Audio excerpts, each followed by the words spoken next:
JB.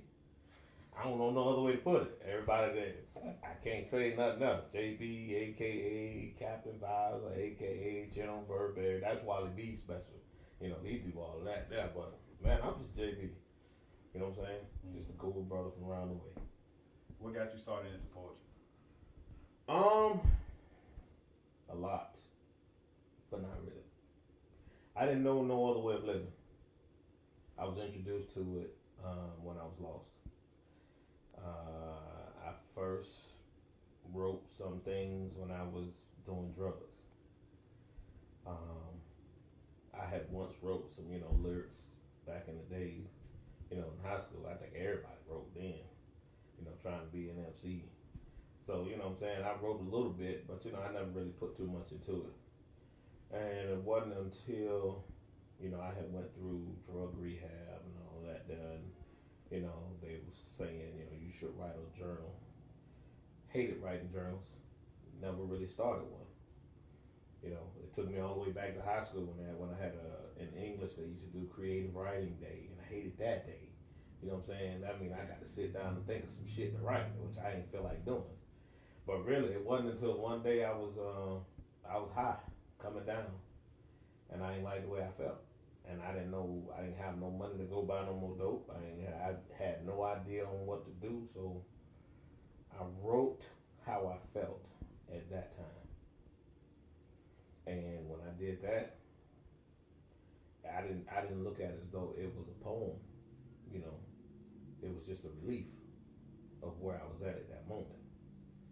So as time went on, I continued to write. And then my cousin, Pretty Slim, God rest his dead, Pretty Slim, was telling me about this poetry show. Told me I should go. So I went. That's all I can say. I went. You know what I'm saying? But the crazy thing though, I still didn't get it. I still didn't consider myself as a poet. I still didn't. Because of most of the things that I wrote, and it's still to this day, everything that I write about my life. I don't write about politics. I don't write about, whatever's going on. I can care less. Most important thing about my life is what I write about. And, that's what I relate to. So, got my own problems. So I put them on paper. I don't worry about what else going on in the world. I got my own problems. So. What is it that you love about poetry, art? Because I know you also do cooking. What is it that you love about being creative? Cause it's like cooking. I say to me, it's just another form of being creative. It's just completing a project. Just knowing that you're being constructive. You're able to just create. You know what I'm saying? I can't imagine a person who wouldn't want to create. I don't. You know what I'm saying? That's like, how do you live and not want to create something? Whether it be a meal, whether it be a beat, whether it be a rhyme, whether it be something of art, something, a dance routine. How do you not be creative? How do you not live that way? I don't get it. But what keeps me is, like I say, life.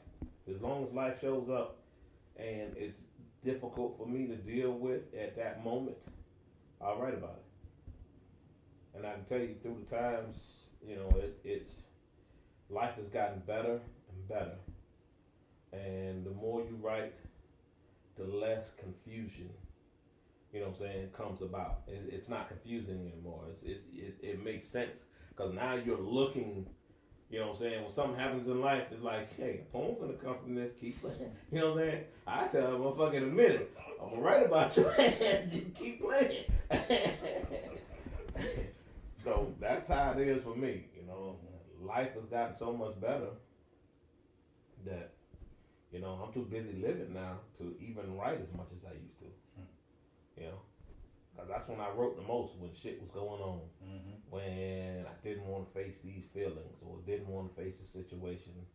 And, I wrote about it and dealt with it. And, like now, it's like, I remember when I first wrote Baby Daddy and shit. Now I'm about to get, number one dad and shit. But yeah, that's just how it is, bro. That's what's up. That's what's up. Knowing you for so long, I know you about your family, you about your friends. You're very loyal to the people that you love. How was it getting involved with the poetry community? The poetry community is something else. That is something else. I mean, you try to treat people, how you want to be treated. And the poetry community can get, these different, I don't know, attitudes, these different egos and everything. I don't know if I contribute to it. Maybe I have an ego. I try not to, what I'm saying? Because that's why I try to get along with just about everybody. And those that I don't fuck with, I don't pretend like I fuck with you, period. You know what I'm saying? And it's a lot of that goes on in the poetry community. If I don't fuck with you, I don't fuck with you, period. Mm-hmm. I ain't got nothing against you. Mm-hmm. Okay? Don't fuck with me, I don't fuck with you, we ain't got nothing to say. Because, me, myself, I've never went through that whole thing where people will get on the mic and write poems about you. You know what I'm saying? And, they go back and forth with those poems because, it's like, shit. As soon as you write a poem about me, that's where all the words stop. I ain't got no rebuttal. My rebuttal is gonna be a physical one. I ain't writing no other fucking poem to come back, and that's why I don't fuck with people. I mind my business, and I go, But it gets difficult sometimes, and there are some people who I consider a friend, and not just an associate, because it's a lot of poets, but not all of them are friends. So the ones that I call friends, I treat them like family. So that's how that worked for me. I got you. You're regarded as one of the founders of Black on Black Rhyme Tampa, starting it back in September 18, 2001. But you're also started another poetry show by the name of Lyrical Aspirations. Welcome to LA. Yeah. And that was a beautiful show as well. Tell us a little bit about that experience. Well, Wally, Life, and myself, once we got to a point where Black on Black Rhyme, we were very instrumental in the community and in the poetry scene. It came a time when we needed to go in different directions to do different things. Wiley, as you know, went with Heard Him Say, dealing with the youth. Life continued with Black on Black Rhyme. He pretty much turned it into a business, treated like a business, and I really wasn't in it for the business aspect of it. I wanted something that still stayed true to family. You know what I'm saying? This is just a platform for all of us to come and get on. It don't matter how much the door makes, how much it wasn't about the money for me. It was this whole thing of just creating a platform. Mm-hmm. You know what I'm saying? Where everybody felt that nobody was better than the next person. You know what I'm saying? So it's like, even now you deal with these superstars that come in and they get on the mic, you know what I'm saying? And they got to have their audience, and, the music got to be right, and, get on the mic and do some shit. That's what we here for. We here to replenish each other. And we can't do it if we too busy putting on a show, because it's like once it became slam poetry, I wanted to create a venue that had nothing to do with slam. I wanted a venue that had something to do about you getting on the mic, you pouring your heart out on the stage, you dealing with some issues, whatever you need to deal with, you did it right there on the stage. And Lyrical Aspiration was just that. It was more like a family, to tell you the truth. Mm-hmm. So. I got you.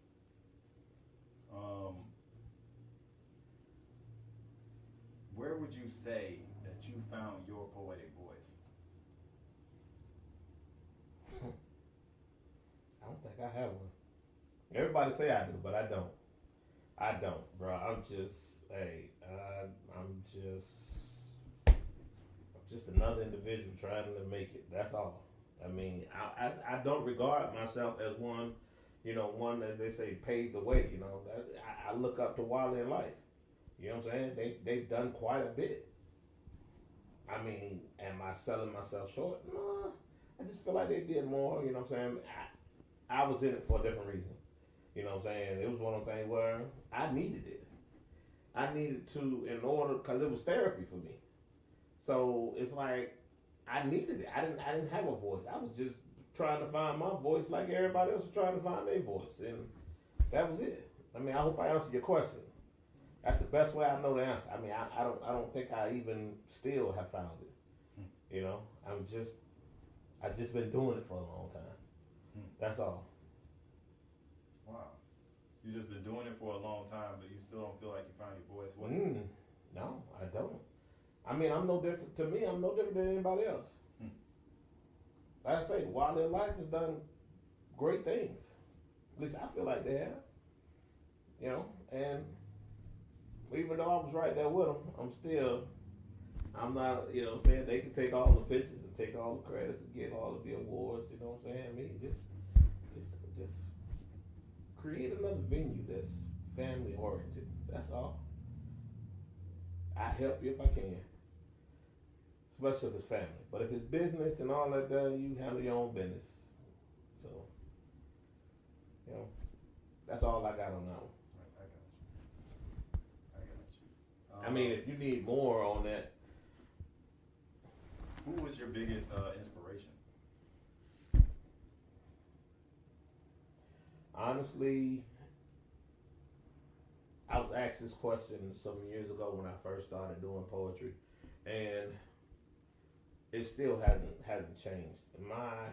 Because I wasn't heavy into poetry when I first started doing it. I mean, some of the first poets that I heard was Black on Black Rhyme, Tallahassee. I mean, you had Keyboard, you had Sam, you had Paul D. You know what I'm saying? You had River Blue, and you had all of the poets, Faithful Hazel, Salam the Bomb. You know, that was my inspiration right there. Because when I heard a tape or a CD of these cats, Keith probably recorded the show, and I started hearing these poets, and I didn't know who they were. You know what I'm saying? I'm just hearing them. You know what I'm saying? I'm like, damn.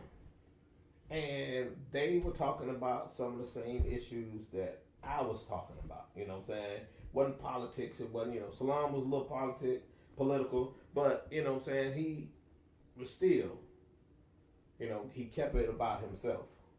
And like I say, I just admired those cats, I was amazed to find out it was that many young black people doing poetry together.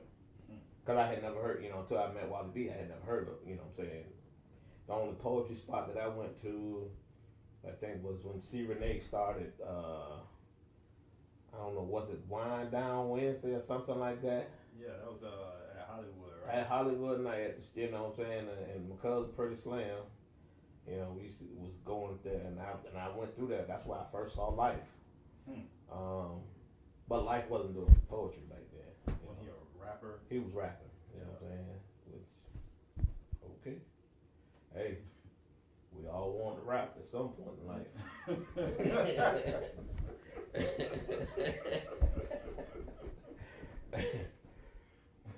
What would you say is the biggest milestone in your craft?